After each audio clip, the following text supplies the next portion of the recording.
আপনারা ইতিমধ্যে জেনেছেন যে এই সরকারের একটা অঙ্গীকার ছিল, আমরা নারীদের জন্য বিশেষ ব্যবস্থাপনায় বিশেষ বাস পরিচালনা করতে চাই।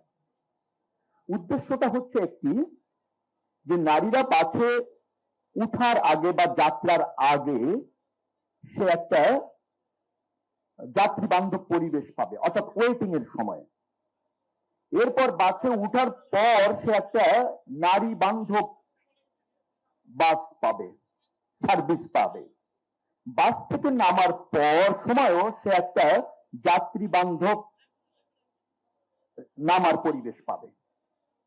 যেটা হয় ওয়েটিং এর সময় যে পরিবেশটা মেয়েদের জন্য হয় কোনো কোনো সময় বিব্রতকর, বাসের মধ্যে কিছু কিছু হ্যাজার্ড ক্রিয়েট হয় আমাদের ব্যবস্থাপনার মাধ্যমে অস্বস্তিকর।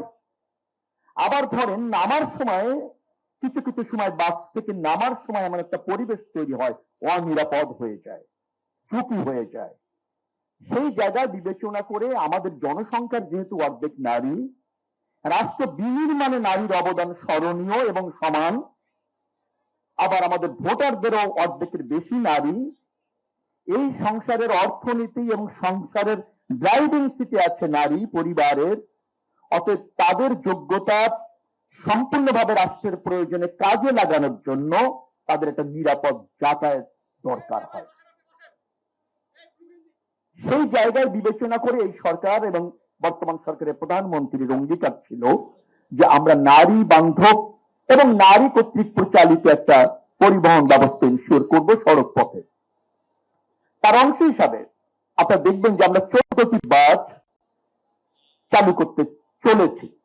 তার মধ্যে ঢাকাতে 10টি রুটে 10টি বাস চলবে, একটি একতলা বাস, বাকি সবগুলি হচ্ছে 9টি দ্বিতলা বাস। চিটাগাঙে সম্ভবত একটি রুট, সেখানে 2টি দ্বিতল বাস চলবে।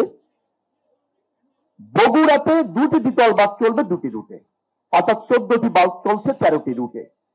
আমার পরিকল্পনা হচ্ছে এই মন্ত্রণালয়ের আগামী দিনে এই রুট আরো প্রসারিত করা হবে, বাসের সংখ্যা বৃদ্ধি করা হবে এবং এখন যে পরিবেশটা তারা পাচ্ছে সেটা আরো উত্তর সমৃদ্ধ করা হবে।